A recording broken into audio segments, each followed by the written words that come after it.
کسی زمانے میں ایک غیر مسلم نے اسلام قبول کیا تو اس سے پوچھا گیا کہ اسلام کی کس قدر نے تجھے متاثر کیا؟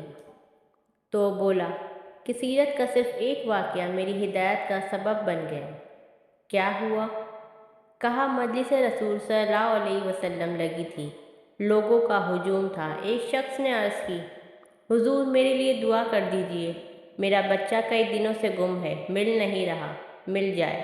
قبل اس کے کہ حضور کے ہاتھ اٹھتے اور حجابت کے سارے در کھل جاتے، ایک شخص مجلس میں موجود تھا، کھڑا ہو گیا، حضور میں ابھی فلاں باغ کے قریب سے گزر کے آیا ہوں اور میں اس کے بچے کو جانتا ہوں، وہاں میں نے بچوں کے ساتھ کھیلتے ہوئے دیکھا ہے۔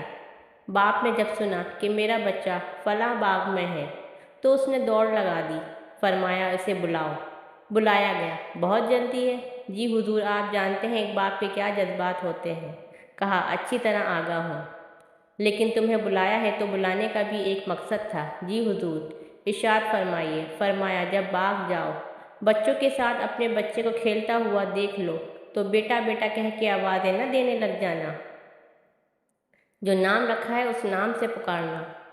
عرض کی حضور میرا بیٹا ہے، اگر میں بیٹا کہہ کے پکاروں گا تو حرج بھی کیا ہے؟ فرمایا تم کئی دنوں سے بچھڑے ہو، تمہارے لہجے میں بلا کا رس ہوگا اور تم نہیں جانتے، ہو سکتا ہے کھیلنے والوں میں کوئی یتیم بھی کھیل رہا ہو، اور جب تم اپنے بیٹے کو بیٹا کہہ کے پکارو گے، اتنا میٹھا لہجہ ہوگا تو اس کے دل پہ چوٹ لگے گی۔ کاش آج میرا باپ ہوتا تو مجھے بھی بیٹا کہہ کے پکارتا۔ کہا یہ شوق گھر جا کے پورا کر لینا، کوئی لاؤ تو صحیح کائنات میں ایسا۔ بیوہ کے سامنے اپنی بیوی سے پیار کرنے سے روکا گیا ہے، یہ شریعت بیضا کا مزاج ہے۔ غریب کے سامنے اپنی دولت کی نمائش کرنے سے منع کیا گیا ہے۔ یہ ہے ہمارا اسلام اور اس کی تعلیمات، جو ایک غیر مسلم کو بھی اسلام قبول کرنے پر مجبور کر دیتی ہے۔ سبحان اللہ۔